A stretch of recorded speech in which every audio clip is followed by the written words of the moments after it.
and love go hand in hand. Sip the stars, let the night unwind. Secrets to soothe your heart and mind. Night, night with Phee, where advice flows like the sea. Catch the rhythm, catch the glow. Let the big band steal the show. Night, night with Phee, it's where you're meant to be.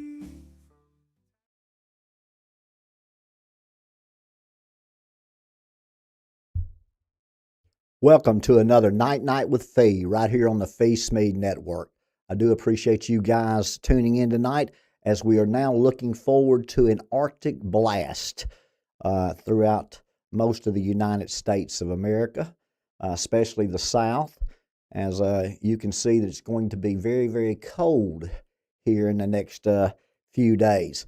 And when you've had 10 surgeries and have all kinds of metal in your body, I can tell a temperature drop coming about 2 days before it happens. So last night I could not sleep, didn't sleep till 4:25, alarm went off at 6, couldn't get out of bed to go to the bathroom. And I limped back to bed and went back to sleep till about 8:20, woke up and it's just been struggling all day. So when it's 51 one day and 8 degrees in 48 hours, it's not good when it comes to that pressure, that air pressure in your body. Thank you guys for tuning in to Night with Phee tonight. Topics will include premarital sex, synthetic biology, the Board of Peace, and Daniel 2, right here, right now on Night with Phee. Thank you guys for tuning in. Hit that follow button, share, like us. Before we get into some serious topics, let's get into some riddles of theology. First riddle of the night: what is more useful when it is broke? What is more useful when it is broke? Two answers are correct. What is more useful when it's broke?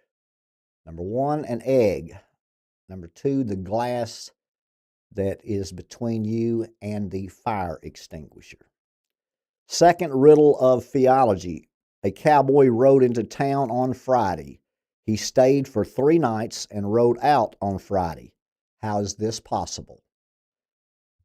A cowboy rides into town on Friday, stays 3 days, and rode out on Friday. How is that possible? You got it correct, boys and girls. Thank you for doing business with me. I do appreciate the opportunity. The correct answer is his horse was named Friday.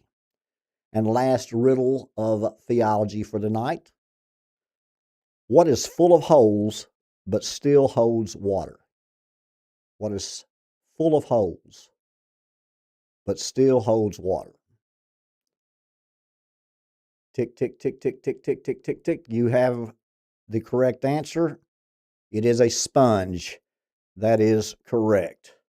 Thank you guys again for playing the riddles of theology as we get into talking about premarital sex. You know, by the time boys and girls are in the 10th grade, 70% of them are sexually active. By the time they're out of high school and graduated, 90% are sexually active. That means if you've got 334 girls in a senior graduating class, that 33 of them are virgins. Same with men when it's concerned. After college, it's amazing that number only drops from 10 to 7. So the people that were committed through high school, they actually, all but 3% of them made it through college also. So it just shows you what your identity is. But some of the dangerous benefits of having premarital sex, and most of us are guilty of that. And so I'm not preaching at you, I'm coaching you. But premarital sex will make you numb to red flags that will show up in your marriage. So if you have sex too quickly, it's an attachment. It's an emotional attachment. And sometimes it will numb discernment. It's exciting, and so you don't look for emotional stability or how they handle conflict or how they communicate in chaos, and or emotional stability. Uh, it's all comes back to how quickly did you have start having sex, because all of those things are fun at first, but what happens is over a period of time, then you start having a lot of doubts and problems that you don't really need. Especially, relationships and marriage are difficult enough. You have enough challenges in that anyway. You don't need any more, although most of us are guilty of that. Another one, premarital sex makes you feel insecure in your marriage. Uh, Makes you doubt, makes you ask questions. It's hard to compete with people you've never met or ghosts that are in your inner mind, things that you don't talk about but always are thinking about. Uh, your insecurity based on their past partner's performance. Um, Anything that is an attachment that they've had over a period of time, you're insecure about. Um, so, what happens when you have premarital sex, especially sex too quick, is as the relationship continues and then the marriage starts, you carry a bunch of that emotional baggage that you didn't pack together, and a lot of that doubt from the past that you don't know anything about, and memories that you can't erase. So, from that standpoint, it makes you feel insecure after marriage. Number three, premarital sex will help you marry the wrong person uh, willingly, because sex is attachment, and attachment brings on loyalty, and loyalty brings on blindness. And when you're blind to the fact of what's around you, it takes you time to see. And once you're married and you see it, you're no longer dating. And you're going to have to either communicate about it, which most people don't, or they're disconnected in some way. So they're not fully 100% there. Remember, if premarital sex, if you have sex too quickly and you have a great time and you really enjoy it, but then you get into a marriage and you start thinking, well, he didn't he had sex with me right off the bat, or she had sex with me real quick. Uh, what does that mean? Would she have sex? Will he have sex with somebody else that quick? See, those are the thoughts in your mind that bring that insecurity after marriage, because you've brought all of that past history into your marriage. And whether you want to communicate it or not, your partner's always thinking about it. Unfair comparisons in your mind. And if you can't communicate with your partner about it, then basically it just puts a void or drives a wedge into that relationship. So, premarital sex will definitely allow you to marry the wrong person willingly, because you were in a rush and you didn't pull back enough of those onions. Uh, Premarital sex also exposes you to unnecessary spiritual battles with marriage. Marriage is difficult enough, but now you're bringing in a body count or partners of the past.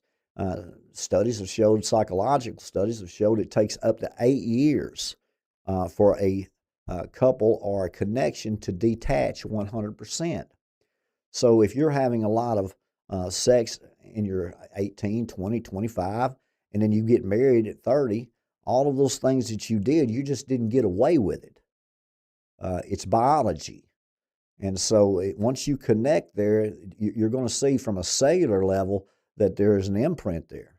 It's not a digital imprint, but it takes 8 years for that cellular regeneration to take place. So you're going to be bringing in into marriage uh, things that you didn't do together, that you're going to always be concerned or insecure about. So most of us can't do anything about it except start from today. But you young folks can really realize and have some discernment to put your body under subjection and to learn and to not be so quick or be in such a hurry to close. Remember, premarital sex takes the honey out of honeymoon.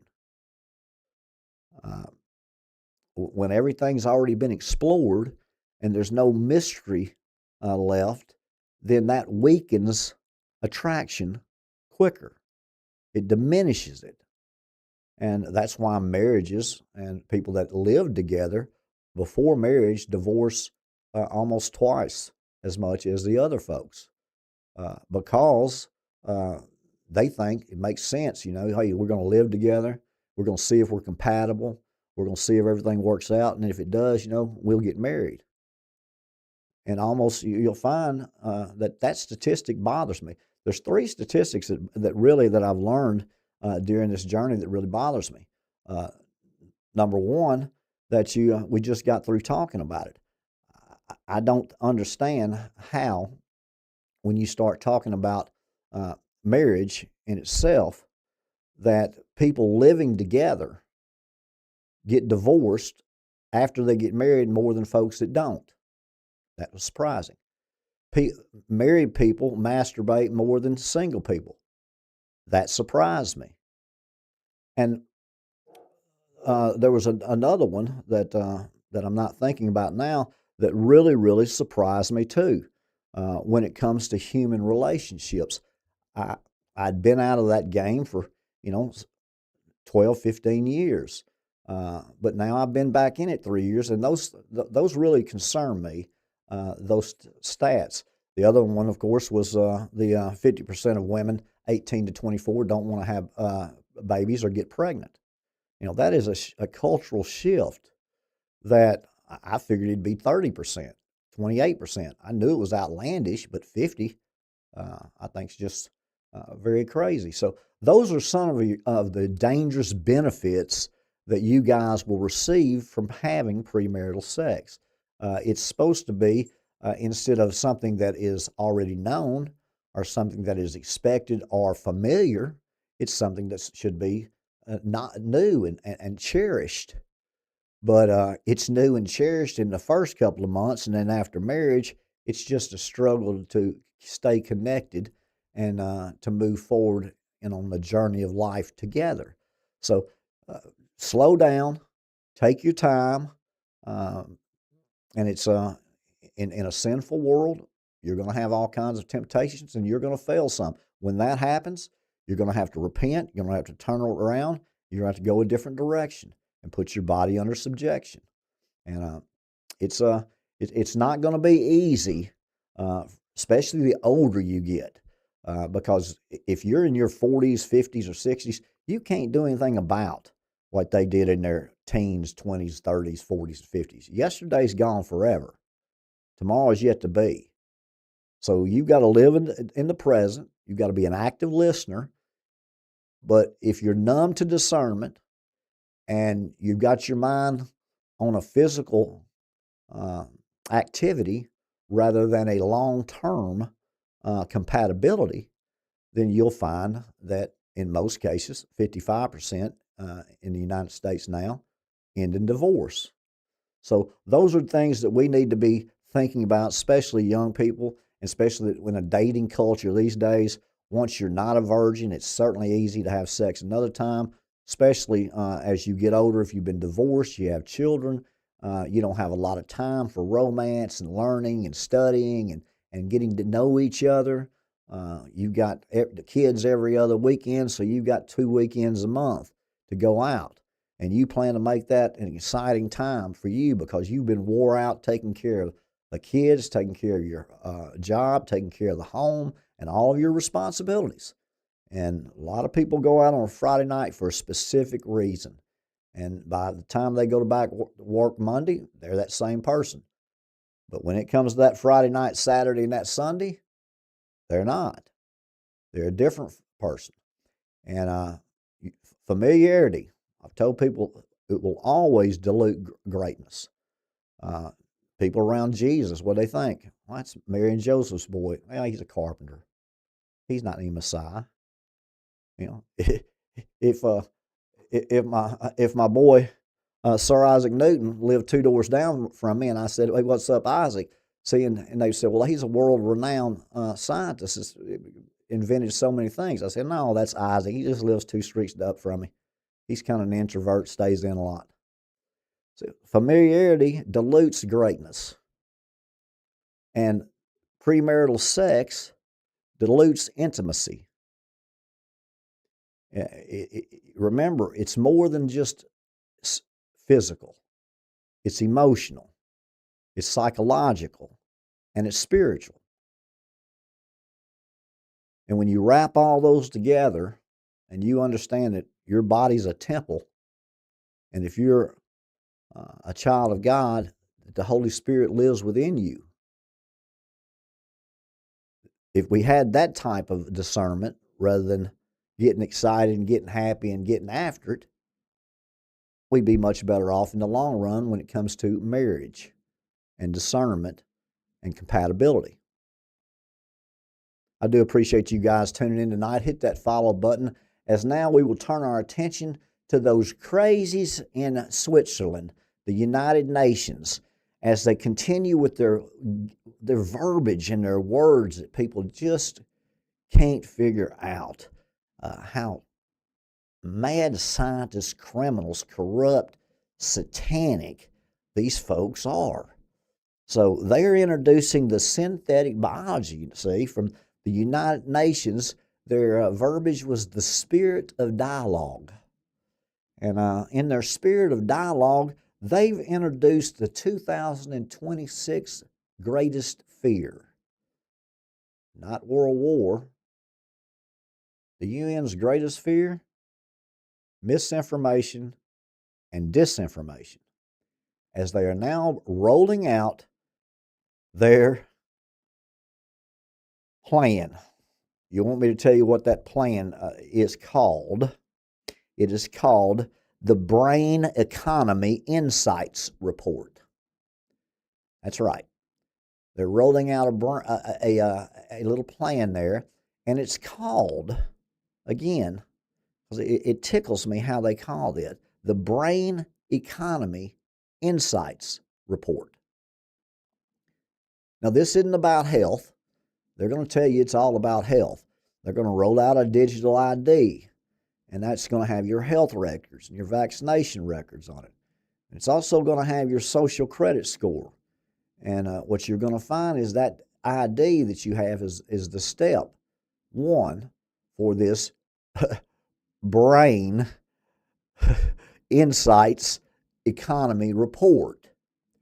Remember, they're looking at every individual now as capital, and they're trying to find out how much capital that you're worth from an asset standpoint.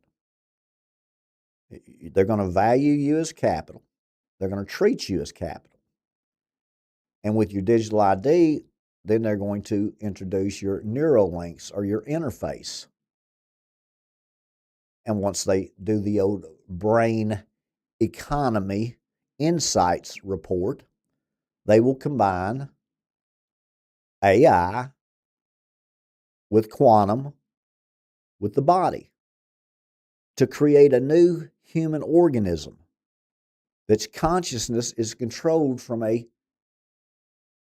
cage of digital enslavement. Everything digital.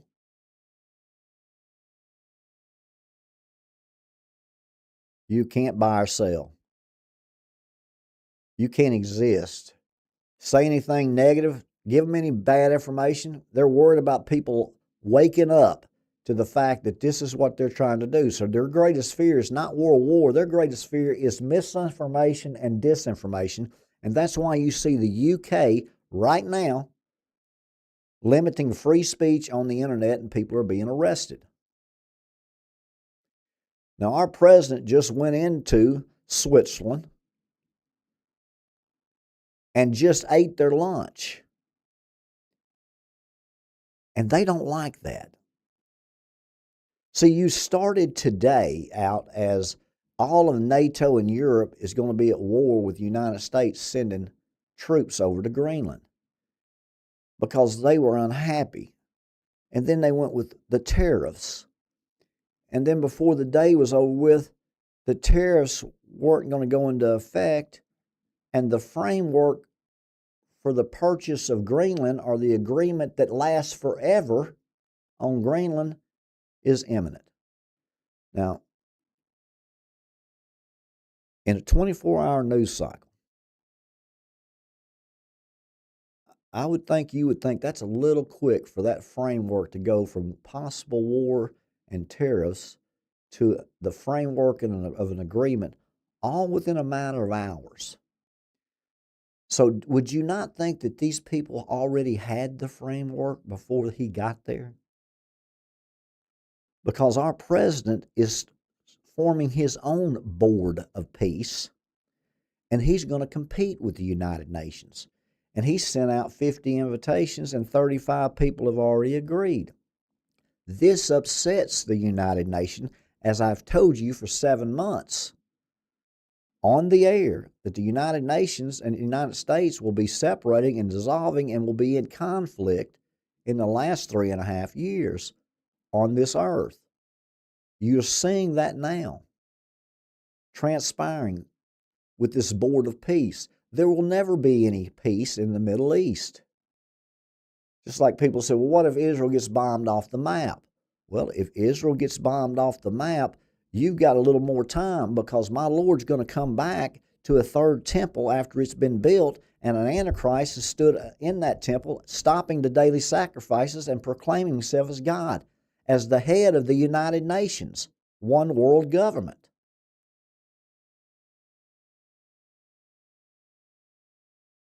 The Sixth Trumpet War, World War III, happens next. There won't be any peace in the Middle East, but this board of peace is putting a kink in the armor, a thorn in the side of the United Nations, the most powerful organization, the most satanic organization on earth. A bunch of mad scientists and a bunch of billionaire elites controlling the world and treating all the other people with like programmable lives. That's what they're trying to do. They're going to tell you it's synthetic biology to help you and to benefit you health-wise. In reality, it is nothing more than you being used as capital, brain capital. Are you an asset? Are you a useless consumer? Are you obedient? Do you follow the rules? Or do you go outside the lines? Are you an agitator, a problem, someone who's on the internet spreading misinformation or disinformation? The framework for the Greenland deal was in place before he got to Switzerland. And the framework for what they're trying to do with their Brain Economy Insights report has been going on since the United Nations did all the experiments in the 70s. And now they've got it to where they know it can work. Flip the switch. And here comes a non-globalist. All the globalists, the presidents, like 38 of them are all related through King George of England. That's surprising also. But when you look at what the United Nations and those cartel of corrupt bankers that are trying their best to control this world, and it's going to look like that they're going to get it done, and they're going to harm a lot of people in the way, along the way.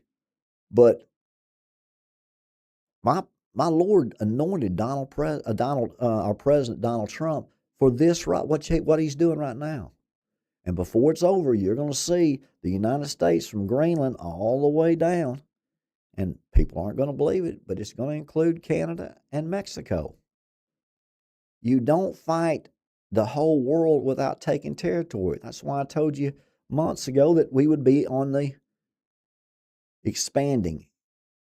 We will be moving and getting out for the first time in a long time. When's the last time we purchased Alaska, is what I said. Well, you're fixing to see it right before your eyes. And the Board of Dominant Board of Peace, it's just putting a kink in the arm. Egypt's already signed on. China and Russia have been extended invitations. Netanyahu of Israel signed on. You've got a lot of those European countries, Pakistan, a lot of other folks have signed on. But the United Nations, France, they declined. And but you've got a lot of influence there with the UK. You've got Tony Blair on that board. You've got President Trump as the veto power of the board. And then you've got his son-in-law, Kushner. And you've got his Secretary of State, Rubio. You're going to have a well-represented United States Board of Peace. I just don't want to let you have any kind of false security that there's going to be any peace. Because what you're seeing now, just like you saw that framework, plop it right into place very quickly, you're going to see a whole lot of things happen very quickly when it comes to that part. And isn't that amazing how that works? They just shift and shift and shift and shift the culture, and nothing ever happens, nothing ever happens, nothing ever happens, and then it does. And you're not prepared. When you start looking at synthetic biology, and you start looking at the Board of Peace being organized supposedly to work along with the United Nations, which has been ineffective, as President Trump stated, could have done more, has so much potential. Can you imagine the world's elite having to put on a face and listen to that? After what Canada's Prime Minister said today, that they fully support Europe and NATO and Greenland and Denmark. Okay, I've told you, you got a problem with Canada and Mexico, and we're going to solve it. And I think the people in Canada will be very happy about it before it's over. But it's going to be shocking because the whole Canada's loyalty or allegiance now would be their people that have been raised and generations of being a Canadian would then be Americans. And that's probably not going to be real. They're not going to be happy about that. But in the long run, I think they'll be real happy about it, especially when a world war breaks out and they're supposed to be they're on our side because we win. So there's a difficult things coming. But World War III will shift all of this that you're starting to shift now. We'll put it all into place. And how long that is before that happens, who knows? You got, I've told you it'd probably be a 10 days to 2 weeks before we did anything with Iran because we've got to get stuff over to our military bases and get aircraft carriers over in that area, and they're on their way. And I think we've had 35 different landings on our bases today, bringing in equipment. So these things, the theater of war and the posturing of war, sometimes people forget about it. Well, nothing's going to happen. In reality, nothing ever changed. It just takes time to implement and execute a game plan. And it looks like to me that everything that President Trump and the Department of War has done so far has worked to perfection. And so you don't go over there and bomb Iran like I told you they would a month before they did, and then get out of there without people even knowing you were there.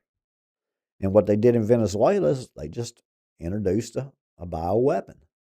And you've got about 3 countries that have that type of technology. And so 5 years from now, all of them will have it. See how that it's amazing how somebody invents something, hides it from the world, somebody else, another scientist. I just love research scientists. And AI's putting them, making them extinct. But I love research scientists, people that will work steady every single day, over and over and over, to try to find a solution for a problem that hasn't affected them or their lives in most cases. That's dedication. That's commitment, and I think that's strong. Now you got chefs be gone because of AI. Perfect meal every time. Your lawn care, your doctors, pretty much all your engineering, uh, all of those things are going to go by the wayside because of robotics, uh, and and now that when they start engineering the consciousness of human beings, and that's what their mind, that's what they wake up in the morning. How can we control the world? And they've got it to the point now in 2026 to where they can actually do this. They've done experiments on children. They've done experiments on adults. They've done experiments on humans. And this is not rats and monkeys. So they've got a game plan and they're rolling it out.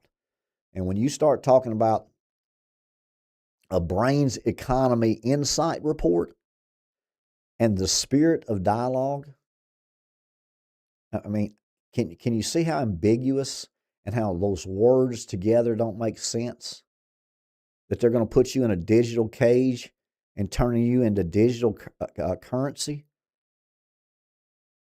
It's shocking, but it's true. And for someone who's not a conspiracy theorist that's new in this arena in the last 3 years, it's mind-boggling to me that that's the goal of people. It's just never been the goal of anyone that I knew I've known a lot of successful business people, and their goal is to succeed and to dominate in their sector. Uh, there's a whole lot better ways of making money than stealing children and doing child sacrifices to inject in your eye uh, adrenochrome, which is the blood of excited, dopamine laced children that are being traumatized. That to me is it's absurd, it's demonic, it's unbelievable that people that have controlled and run your country are involved in doing stuff like that. But you're looking at a man that's anointed, and he loves children, and he's already done more for this abortion than most ever have, and he's going to protect Israel. And so there's strange things and phenomenons that are going on now with the United Nations and this Board of Peace, with this civil war and this civil unrest. It's going to continue to get worse, as you can see. Now, they did studies in the 1950s about the United States being in a civil war. They ran so many simulations, and what they found is it starts just exactly like the situation in Minnesota, with one state gathering momentum, seeing propaganda negative, and if you watch Fox and that's all you watch, you're misled, because all of your other news feeds are showing the negative, negative, negative, negative, everything they can. They are paid agitators. These folks are owned by folks that they have directives, and it is not the same. So don't just go home and turn on Fox if you're Republican or conservative. How about turning on MS Now and watching for an hour with your mouth shut and learn what the enemy, the other team, the socialists, the communists, the Islamic jihads have planned, because they're going to use the Mexican ethnicity, they're going to use the black ethnicity, the Chinese, the lesbians, LGBTQ, all of those different segments of your society, they're going to use against the establishment, is what they would call it. And there's going to be other mistakes made, because there's too much of a hostile environment for there not to be. And they're calling for them to go into churches. Now they are, and they're going to be indicted. It's lawfare constantly. Your Constitution right now, it changes with these laws based on your whoever's in office. And they've got them so screwed up now to where people don't even understand them. And these immigration laws. I mean, what they did under Barack Obama and Biden, it takes more than a year to undo. And don't think it's just the Democrats. All the Bushes are globalists. They're all involved in those United Nations.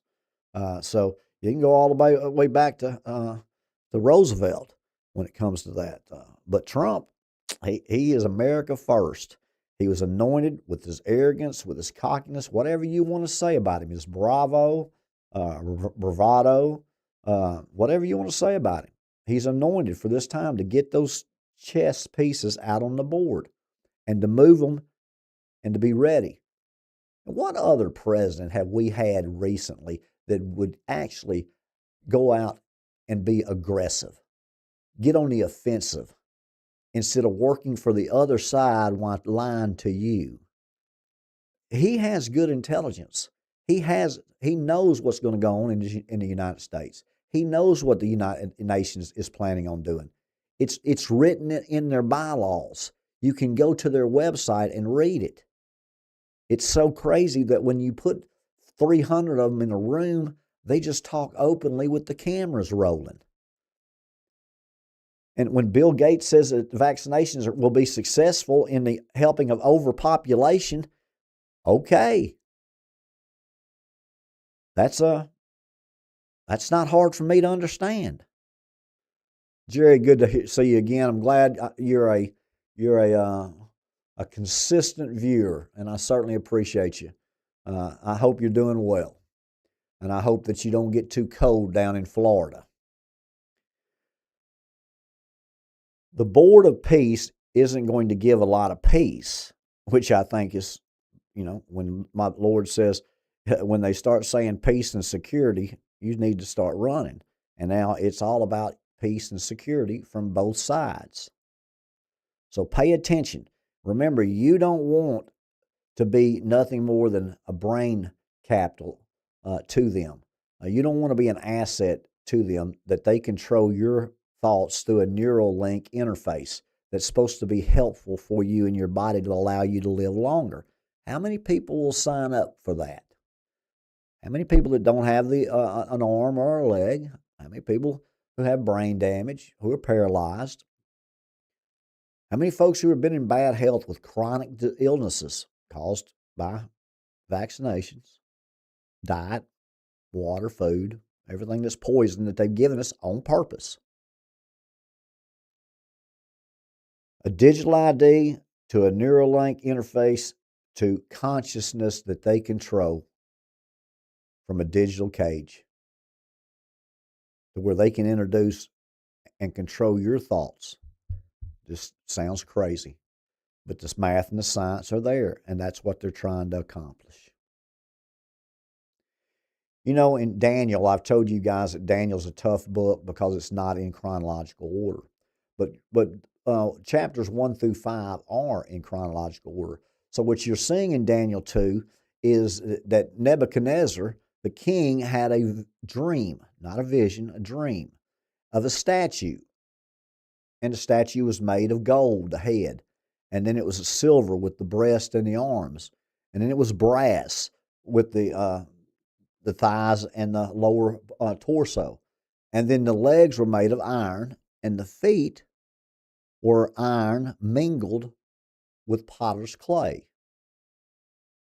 So in Daniel 2, Nebuchadnezzar has had this dream, and none of his magicians, his warlocks, his charlatans, they couldn't tell him what the interpretation of the dream was. Now, Daniel was in captive, and so now he's in prison, but you realize that this is a huge, huge, huge empire that Nebuchadnezzar has. And so he's in a different province. Well, Nebuchadnezzar says, I'm going to, all of these high priests, all of these magicians, all these wise men, I'm just going to put out a decree to kill them. Because none of them are worth a nickel.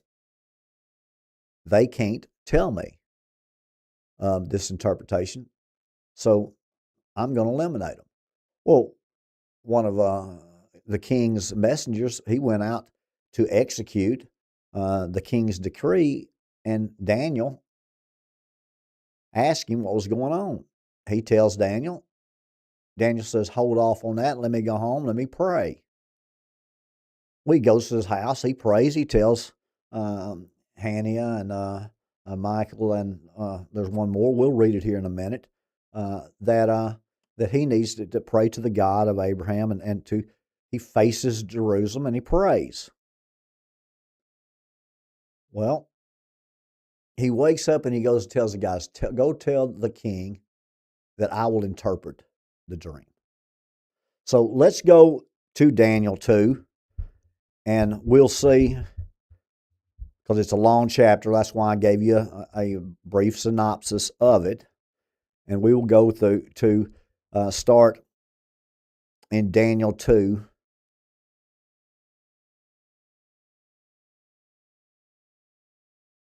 I want to make sure I start in the right place.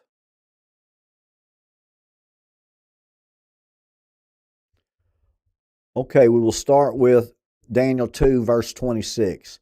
The king answered and said to Daniel, whose name was Belteshazzar, art thou able to make known unto me the dream which I have seen, and the interpretation thereof? Daniel answered in the presence of the king and said, the secret which the king hath demanded cannot the wise man, the astrologers, the magicians, the soothsayers show unto the king. But there is a God in heaven that revealeth secrets, and maketh known to the king Nebuchadnezzar what shall be in the latter days. Thy dream and thy visions of thy head upon thy bed are these. Now he's going to tell the king his dream. As for thee, O king, thy thoughts came into my mind upon thy bed, what should come to pass hereafter? And he that revealeth secrets maketh known to thee what shall come to pass. But as for me, this secret is not revealed to me for any wisdom, that I have more than any living, but for their sakes that shall make known the interpretation to the king, that thou mightest know the thoughts of thy heart. So Daniel's saying, look, I'm captive. I'm not doing this for me.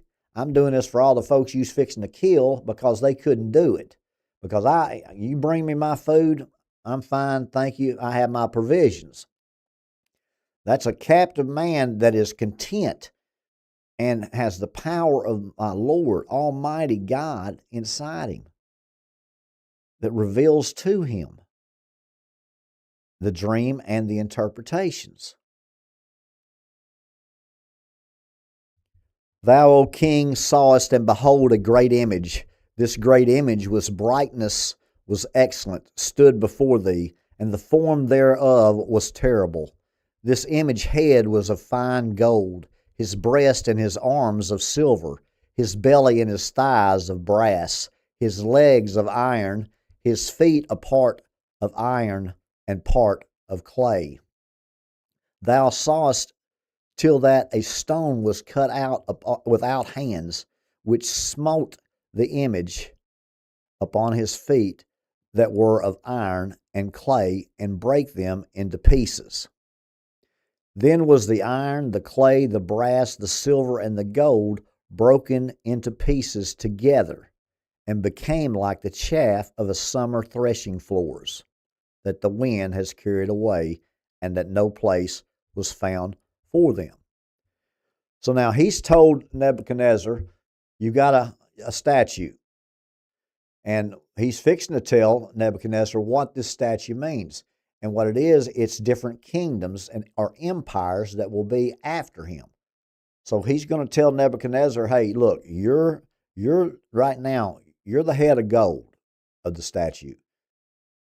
But after you, there's going to come another empire with silver, a breast, and of arms. And then the third empire of the belly and the thighs were made of brass. And then the fourth empire, which was the legs of iron. And then the last empire, which is the iron mixed with the clay. What you then have is a rock come down that was not cut out, just came down and smashed the feet of the statue, bringing down all the empires, all the kingdoms, all the countries. So that's what your Daniel 2 was talking about, interpreting that dream. And we'll read here in a minute. But the gold was Nebuchadnezzar's empire. The silver, his breast and arms, that was the Media Persia empire, which is Iran today. And I think it's Medea or Media, but I pronounce that wrong every time. The brass, its belly and thighs, was the Grecian Empire. The iron that is the legs is the Roman Empire. And then the iron that's mixed with clay on the feet is the Holy Roman Empire. So there's your empires of all the way down to the feet. So your Holy Roman Empire, remember Charlemagne was in 800 AD, had the Holy Roman Empire, which connected a religious leader and a government, politics and religion, government and religion. That's what the Holy Roman Empire was. Well, it's been split since the King of England, or the Church of England, and the Roman Catholic Church split. Well, now it's back with the revised Holy Roman Empire with the Lisbon Treaty of 2009. Now it's 2026. So you're seeing now that this is the last empire that you're going to find, just like you've seen the 4 seals that have come out, Catholicism, communism, capitalism, and Islamism. Those are the 4 ideologies that will be on the earth when my Lord comes back. And Islamism now is going to control 25% of the world. And it is the green horse that carries death and hell. So, and they're coming to your country. They've already invaded it, and they've got a plan that they're going to try to execute.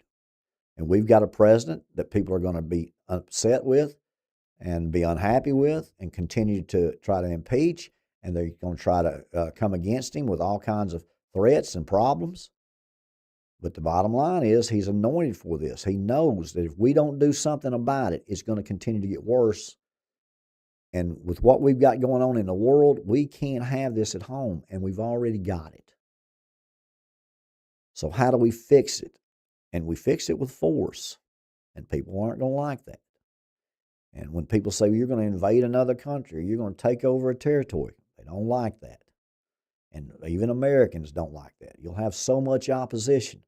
In reality, the grand scheme of things is you have to get this done now or you're going to die in the future. And that's not going to happen.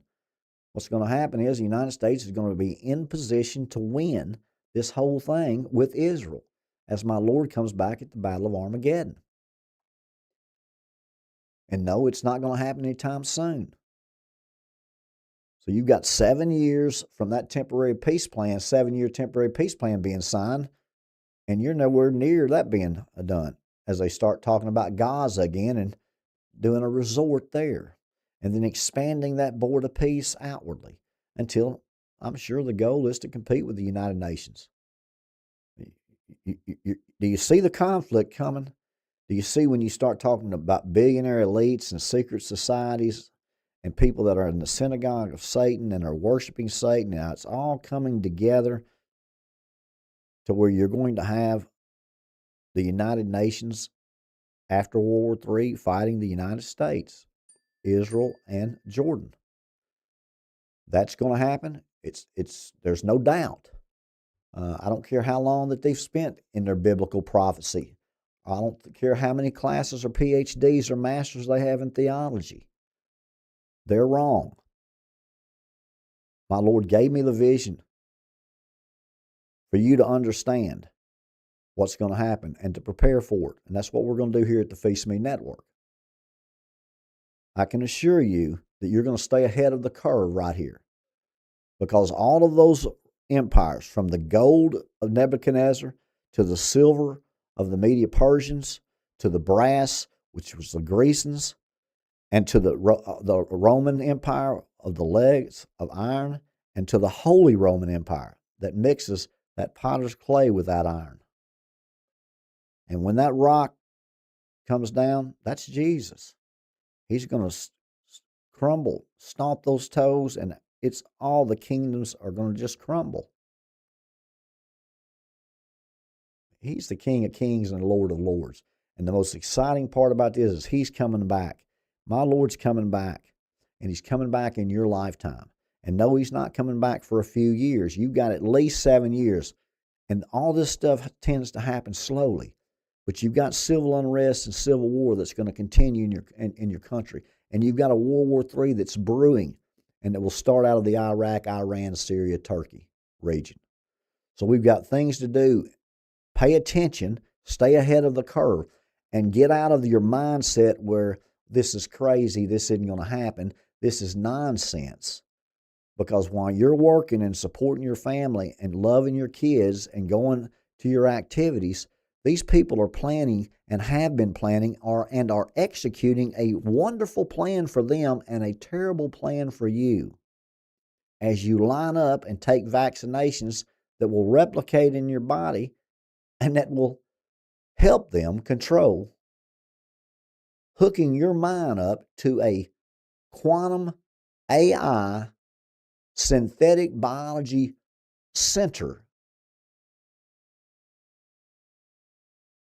What do you think they're going to do with that? Are your thoughts going to be yours? Because you've got some duality meanings with some of these prophecy teachers that think that the iron that's mingling with the clay doesn't work because it's machine and humans trying to interact and have children, and therefore they will have a new human organism, a humanoid. And they're doing trials now with artificial wombs and have had a baby born from an artificial womb, from a robot, a humanoid. And they will market that at first as, people that can't have babies, they can have their DNA and they can have a child through instead of a surrogate mother, a robot or a humanoid. But in the end game, it's isolation, it's not procreating, it's overpopulation, it's controlling the masses by just a few, the elites that now have all their bunkers, their islands, their underground bunkers that look like mansions. They'll spend $25 million on it. $25 million is nothing to these folks. $250 million is nothing to these folks. It doesn't matter. They could care less. It's like $1 is to you. Once you get to a certain amount of money, you can't spend it all. So you have to start thinking about going to Mars. Because you only own so many houses, own so many cars, and go to so many places and eat at so many restaurants and have so many jets. And you still can't spend the interest on that kind of money. So you've got a few elites connected with the United Nations, with secret societies and satanic worshiping, that are going to be completely possessed by Satan as that Antichrist stands in that third temple. And all this deception around you is going to make you believe that it's real, unless you know the Word of God. Unless you tune into the Phee Smee network and stay ahead of the curve. Because the basic instructions before leaving Earth, it's truth. My vision is 100% truth. My handicapping won't be. But my vision for my Lord, I know it's tied straight to the Word of God. And all you have to do is read it yourself. Don't take my word for it. Don't take anybody's word for it. Pick you up a Bible and read Matthew 24. If you'll do that for me, you'll have a better understanding of this pre-trib, post-trib, and you'll get more excited about learning to prepare during this time. Because you got folks right now telling them, you ain't going to be here. You ain't going to be here. Don't worry about it. Oh, the Lord's coming. Well, all this stuff going on in the world right now, you know He's coming back today. You know he's going to be coming back soon with all this stuff going on. Well, he's coming back soon, but it's not for at least 7 years. And every day that goes by, you can add 7 years to it. So nobody knows the time. But if you'll just keep paying attention to the Word of God and stay tuned to the Phee Smee Network, you'll stay ahead of the curve. I do appreciate you guys tuning in tonight. Hit that share button, follow us, do whatever you can to help us. And remember, no matter what you're doing, you're missing something. So let's make what we're doing worth what we're missing. Night night, said the cricket. Night night, said the whale. Night night, crazy boy. Night night, crazy girl. Only time will tell. Only time will tell, guys. God bless you. Night night.